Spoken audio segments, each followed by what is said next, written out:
There is a new publication of again, this is called The Economist. Now, I'm going to pull this up here so we can look at this together.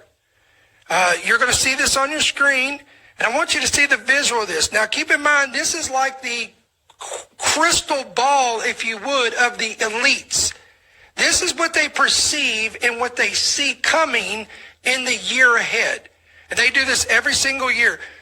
Take a really close look at what you're looking at here.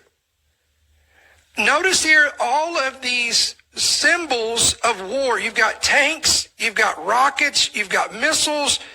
You can see the AI robots involved. If you look carefully, you'll even see syringes. What is that? Is that pertaining to vaccines? Is there a pandemic coming? You see, all through this, you see these indications of, and look at the fist up here at the top with the handcuffs on it.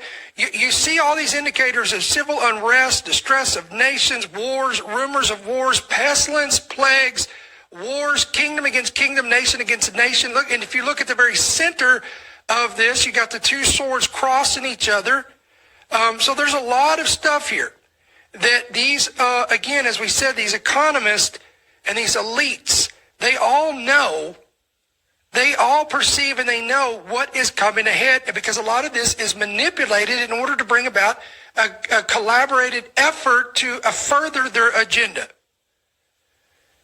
The Economist has been around since 1843, but it has never had a very large readership among the general population. Ultimately, it is a publication by the elite and for the elite.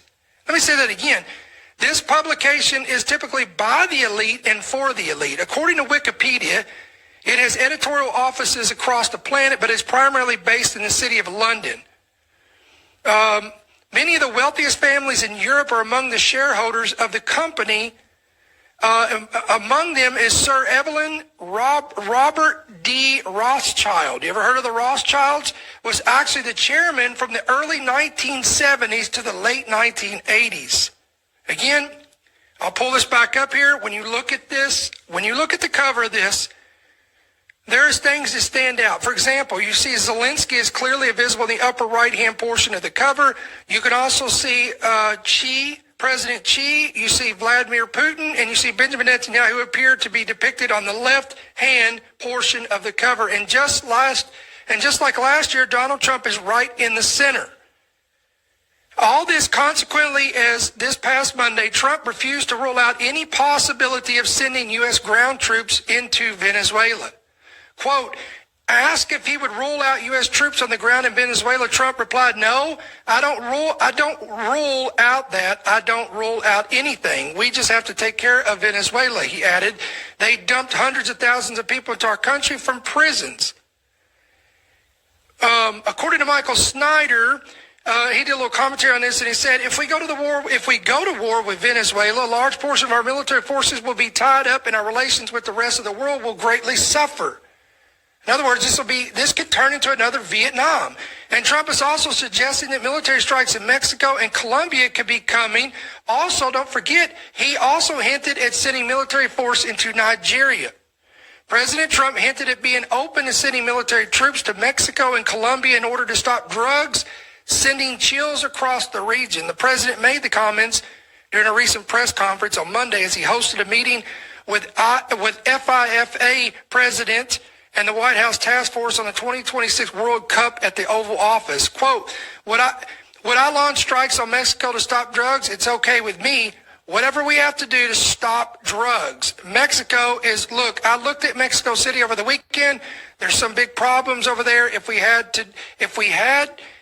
Let me back up here. If we had to, would we do there what we've done to the waterways? You know, there is almost no drugs coming through our waterways anymore. Isn't it down like 85%? This is all a direct quote from the President of the United States. However, on the other side of the globe, meanwhile, conflicts between Israel and Iran are set to erupt again.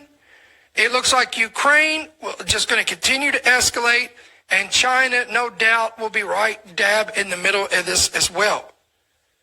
Now, when we go back to the cover of the magazine, it appears that there's a chart that seems to depict some set or sort of financial crash right under the crossed swords. Look at the crossed swords on your screen.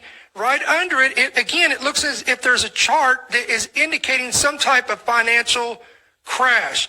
Now, here's what's interesting about this, guys, is I don't know if you've been keeping up with what's going on, and if you haven't, this is why we do these programs, to get you informed of the times and seasons which we're in. There's a lot of red flags and indicators that are going off right now that are not good. For example, let me pull this article up. This is from the Daily Mail. A recession is already here for 23 states in the United States. Nearly half of all U.S. states are sliding into recession as the national economy tries desperately to stay afloat. That's the stark warning from Mark Zandi, who is a chief economist at Moody's Analytics, one of the world's most watched independent economic firms. His grim assessment comes after major corporations slashed more than 150,000 jobs last month. This is the biggest October total in more than 2 decades. Now, that's in light of, again, the 3 giants, Walmart, UPS, and Amazon, all slashed thousands of jobs during the Christmas season, which is unheard of. A sticky inflation, dwindling home construction, layoffs at factories, and flatlining wages also contributed to the bleak picture. This state-level picture mirrors the national trend. The U.S. economy is not in recession, but is struggling, quote, to avoid one.